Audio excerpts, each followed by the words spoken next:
welcome to another edition of the iRunOnBeer Friday 5. This past week, I've spent a lot of time reflecting on how far I've come since I started my journey as a runner, and really went over some of the biggest changes that I've seen in myself, in my performance at races and things like that. So I figured this would be the perfect week to focus my topic on 5 things I wish I knew when I had started running, or probably a better title, 5 things I wish I had started doing from the beginning.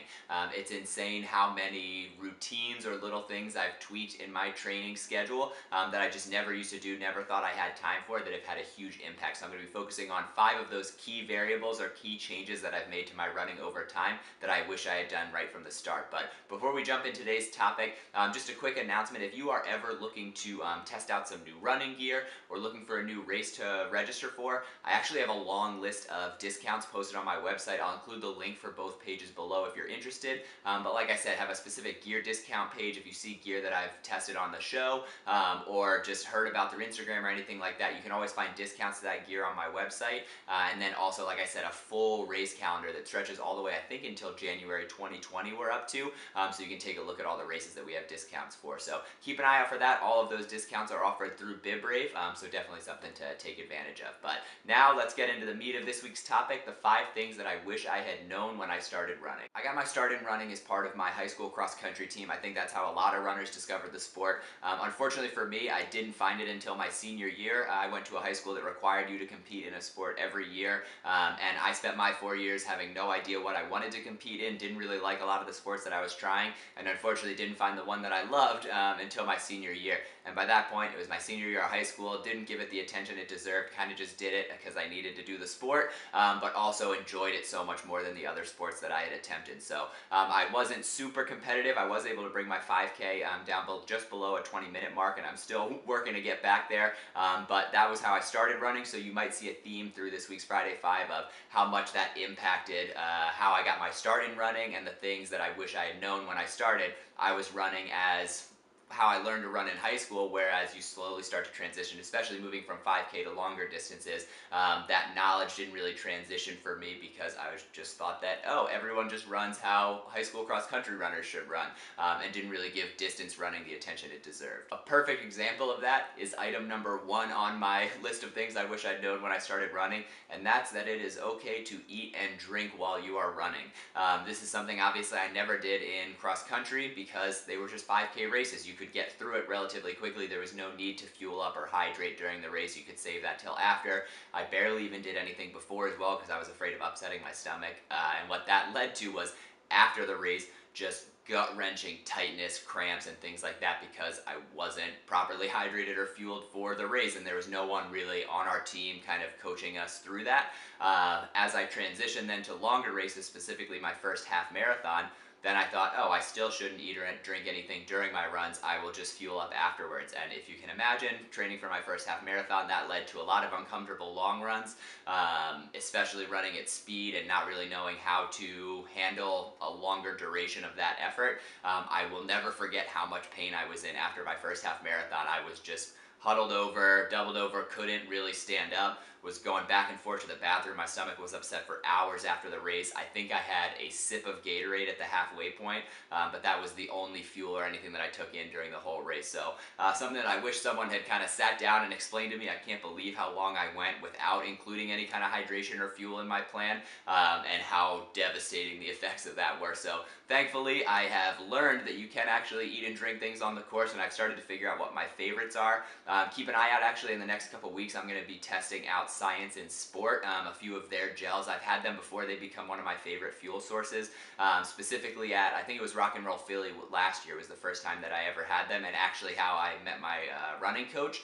But it's a really nice fuel. What I like about it is kind of a combination of fuel and water, so it's more liquidy than your traditional gels, which means it's a lot easier to take and quicker to take while you're on a run. It's not as sticky or gooey as some of those other gels that might be hard to get down. The Science in Sport, you don't need to rinse it down with water. water or anything like that, you can just take it right away. So definitely, as we're getting into the summer months, looking forward to testing out some of their new products, and hoping that they might be a viable source of fuel for a hopeful ultra in the winter. So looking forward to testing out their new products coming up, so stay tuned for that. Sticking with the same theme of things that didn't really transition from high school cross country to training for the races that I'm doing now, and that's that it's okay to slow down, especially talking about training. You do not have to be running at maximum effort the entire time, or even at a consistent pace for every training run.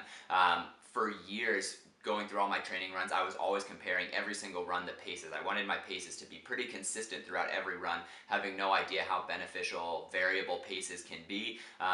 Aside from speed work, really I was trying to shoot for like the 8 to 9 minute mark for all of my runs, long, short, whatever it was, always shooting for that same consistent pace. It's hard to maintain. It doesn't really give you a chance to recover.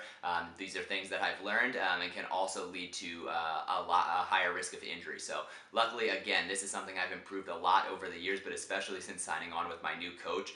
The first few weeks that we worked together, I had a lot of forced runs where he basically told me, keep your heart rate under 135 and keep your cadence at 180 and see how it goes. That was almost impossible for the first few weeks. I could not figure out how to, just run that slow. It was a lot of walking, trying to figure out how to keep my heart rate down that low while also maintaining that high cadence. So it was tough to get used to, but since then, I do a lot more heart rate work. A lot more of my runs throughout the week are based more around that recovery, but that has also allowed me to run my hard effort workouts or my speed training workouts a lot faster. So something that I really wish I had known when I started is not only that it's okay to slow down, especially for training, but also to have a lot of variable paces for your running. It kind of switches up your stride and things like that, so you're not taxing the same exact muscles and putting the same pressure on your legs throughout the entire week for every run, but actually mixing it up a little bit. So really wish that I had known that when I had started. I'm still working on kind of getting to that mark, or I guess like the ideal training paces, but what I've really enjoyed is, although my overall pace in training has increased dramatically, and by increase I mean like is a lot slower, the time or minute per mile has increased dramatically, my mileage has skyrocketed. Whereas in the past, this kind of mileage would have destroyed my legs. There's no way I would have made it through training. I'm making it through so many more runs, a lot more weekly runs, but then also just a lot higher mileage runs throughout the week without any sign of injury. So loving the slower recovery runs. It has made a huge difference, and I wish I had started so much sooner. For item number 3, we're going to be focusing on improving your form, and something that really helped me improve over time. I've heard a lot of debate, especially as I got started in running. It seems like people go back and forth on how much of your time and effort, especially when you're first starting out, you should be spending on perfecting your form. It seems like one side of the aisle is saying, no matter what your weekly mileage is, you should start over from scratch. If your form is bad, you should focus on getting the perfect form down pat before you even start worrying about building your mileage or anything like that. The side that I tend to agree with a little bit more is, everybody has a different stride. Whatever feels comfortable for you is probably one of the ways that you're meant to run. It may not be the perfect way, but you should be able to tweak little things to help improve it, as opposed to just completely overhauling your form. Again, this is not scientific at all, and like I said, there are a lot of different voices coming from a lot of different perspectives that are focusing on that. If you should heel strike, if you should forefoot strike, a lot of cushion in your shoes, no cushion in your shoes. There's a ton of different people weighing in, but one thing that everyone seems to agree on, and what I decided to focus on for my item number 3, and this things that I wish I knew when I started running, is focusing on your cadence and making sure that you're paying attention to that while you're running. If you're not sure what cadence is, I definitely wasn't when I started running. It's how many steps you're taking or how quick your pace is, and usually it's broken down into steps per minute. So the overall, what seems like the accepted norm is you should shoot for 180 steps per minute or 3 steps per second. And when I first started trying to pay attention to this, it was incredibly difficult to build up to that and seemed almost impossible. It was way faster than I was typically running. But the impact that this has is it forces you, to speed up your pace, so that makes it so that you're being much lighter on your feet. You're not spending as much time on one leg holding up your entire body weight, so it's making overall, like, you're running a lot easier on your knees, joints, muscles, and things like that, because you are running at a much quicker, not pace, but a quicker stride, faster stride, and like I said, just staying a lot more light on your feet. You're not putting as much of an impact on your legs. So this has had a huge impact just in terms of how far I can go before the soreness starts to set into my legs, but it's also helped a lot with injury prevention. So something I wish I had known when I started, and something that I continue to work on a lot with my coach, especially especially during those slower runs, is remembering to keep my cadence at least at that 180 mark as a bare minimum. Number 4 is something that I think a lot of runners take for granted or don't participate in at all. When I first started running, like a lot of runners, I think I just thought, hey, running is all you need. If all you want to do is run, why would you do anything else in your training? You should just be practicing running, building your mileage, things like that, and the natural muscles and things like that that you need to develop to be better running, you can develop through things like speed work or different styles of runs, but just more time on feet, more time running will improve the strength in your legs. What I have since learned is that strength training and actual dedicated weightlifting, body weight exercises, things like that, will not only make you so much better as a runner, increase your pace, allow you to run further, etc., but also helps a ton with injury prevention. That's something that's huge for me. I spent a lot of my early years getting into running injured, sitting on the bench, waiting to recover from little things that were definitely preventable, and have only recently really started working in a dedicated strength training routine. I started strength training last year when I was training for the half marathon in Philly, just with basically body weight cool down exercises after my runs, which had a huge impact. I was amazed by how much just like a 10 or 15 minute body weight routine, doing it 3 to 4 times a week, how much of an impact that had on not only injury prevention, but recovery time was something I noticed. Most half marathons, I was used to finishing a race and just my legs being spent, sore, hard to walk around afterwards. And after finishing Philly, setting a huge PR, running a very difficult race, and then waking up the next day feeling like my legs were almost back to normal, could not believe how much of an impact, like I said, that strength training had. This year then, like I said, I've signed on with a new coach who's been extremely helpful in just continuing to improve and adapt my training, and we've worked in actual dedicated weightlifting sessions as well. And again, this is just continually improved not only my injury prevention, but how I'm feeling during a run. My muscle endurance is getting a lot better, so I can run a lot longer before the soreness sets in. But then also, I still cannot believe just how good I feel after a run. I talked about this in one of my past videos about how to run a sub 4-hour marathon. This is one of the things that had a huge impact on how well I felt during a much tougher race, but then also waking up the next day after the marathon and being able to walk around pretty much fine and being able to start running again within just a couple of days. After my first marathon last year, spent at least a week or 2 weeks on the couch, unable to run. My IT bands especially were really sore, hip flexors, etc. And this year being able to start running again within just a few days of finishing the race. So strength training added an incredible benefit to my training, and again, something that I wish I had started so much earlier than I did. And the last thing that I wish I had known when I started running is actually something that I absolutely knew about when I started running and just did not pay attention to, did not think was important, and that is warming up before you run. I think this is something that we all hear about as runners. We hear people who do warm-ups talking about how important they are, how essential they are to a strong training routine, and it goes in one ear and right out the other. Especially when you're starting running, it can seem daunting just to get in your training runs. I know it was for me, just finding the time for that. So why would I be taking time away when I could actually be training or running my workout to focus on some kind of warm-up? Luckily, since then, I have grown a lot, I have learned a lot, in which the help of a lot of other runners kind of coaching me along the way, and my coach as well, just explaining how important the warm-up is, and then being able to see the benefits now that I've started to build that into my routine. It started with just focusing on a few dynamic stretches. I realized that my legs were feeling pretty stiff, especially towards the start of some of my runs. So I started just doing simple, like I said, dynamic, not static stretches, but like actual movement-based exercises or form drills and things like that before a run, just to loosen up my muscles a little bit. This is something as easy as when I'm walking from my apartment to the street, doing things like lunges, butt kicks, high knees, grapevine or karaoke, whatever you call that little side shuffle that runners do, leg swings, little things like that. Like I said, just dynamic movements that are just going to help open your joints, loosen your legs and muscles and things like that before jumping right into a run.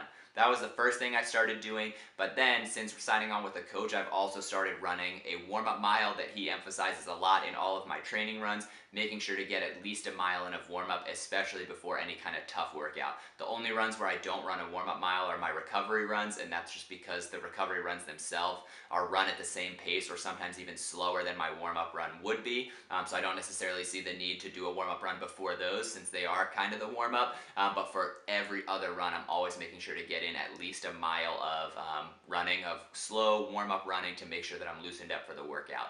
Again, like I said, I think we all hear about this when we start, but don't necessarily see the importance or don't necessarily feel like we have the time to add something like a warm-up.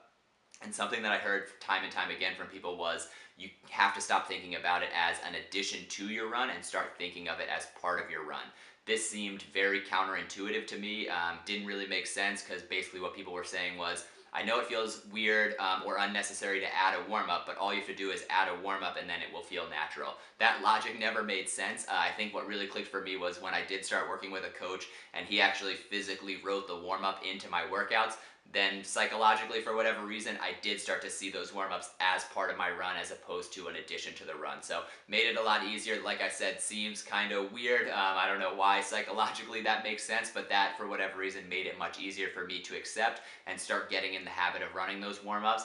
And now it's much easier for me to include that in every single training run that I'm doing, even if it's not necessarily specified on the plan. I am always making sure to include a warm-up mile, like I said, for any kind of training run, but especially those hard speed workouts is when I really focus on dedicating time to that warm-up to make sure my legs are prepared. The other area this has had a huge impact is on race day. I never used to run a warm-up before a race. Again, didn't see the point. Why would I spend energy on a warm-up before kicking off on a race? I want to save all my energy for the course itself. But now that I've learned and started performing warm-ups, you realize that if you're doing a warm-up correctly and running it at an actual warm-up pace, you shouldn't be burning any energy. It's basically the same as just walking around. What it is going to do is loosen up your legs and allow you to start that race a lot stronger than you would have had you not performed any kind of warm-up. So again, something that I think we all know about as runners but hesitate to actually build into our training routine, and I'm glad I finally did. I'm sorry that it took so long, but building some kind of dynamic warm-up routine or warm-up run and warm-up run into your training effort or into your training runs has had a huge impact on training, but then also especially shorter distant races. Can't believe how much faster and stronger I'm able to start a race if I've started or led up to that race completing some kind of warm-up ahead of time. There you have it, the 5 things that I wish I had known when I started running and have had a massive impact on my running since then. If only I could have started earlier. I can't believe or can't imagine where I might be now if I had started a lot of these things earlier. Number 5, building some kind of fueling and hydration strategy into your training once your mileage starts to climb. Learning that it was okay to eat and drink on a run was a huge thing for me. Number 2, learning that it's okay to slow down, especially during the week on those training runs, slowing down on most of them so that you're able to run your more difficult efforts a lot faster. Number 3, focusing on your cadence and trying to up that cadence to about 180 steps per minute as a minimum is going to have a huge impact on just making sure that you're staying light on your feet without having to completely overhaul your form. Will just help kind of protect your legs and kind of right some of the issues that you might have with your form naturally. Will just slowly help correct those just by increasing your cadence. Number 4, building strength training into your workout, whether it be just some body weight stuff or if you can getting into the gym and lifting some weights and learning how much of an impact that has on injury prevention, but also recovery time and how much more quickly you recover after a race if you have some of that muscle development already built into your training. And then number 5, the dreaded warm-up that nobody wants to include in their training plan, but everyone knows we should. If you can figure out a way to make it so that you're not feeling like it's added to your training, but actually part of your training, it will be a huge benefit and definitely something that I would recommend. If you only choose one of these things to start focusing on now, I would definitely say the warm-up. Maybe you do all these things already, great. Maybe you do a couple of them. Let me know what some of the things that you've learned on your journey have been in the comments below. And like I said, if you've never done any of these things, hopefully you pick 1 or 2 to start working into your training. Like I said, I would start with the warm-up and then build from there, but you'll be amazed, I think, at some of the how big of an impact some of these things will have on your training. So thanks for tuning in, as always, to another week of the iRunOnBeer Friday 5. Again, like I mentioned at the top of the show, if you're interested in gear discounts or race discounts, make sure you check out those pages on my website. You can follow me on Instagram. If you like the video, I hope you'll shoot me a like down below. And if you don't subscribe to the channel already, please do so you don't miss any of our upcoming weeks of content that are going to be coming out. And if this is your first time tuning in, I hope you'll go back and watch some of the other videos as well to see what you've missed. So thanks for tuning in. Congratulations on making it through another week. Happy Friday. Enjoy the weekend. Cheers.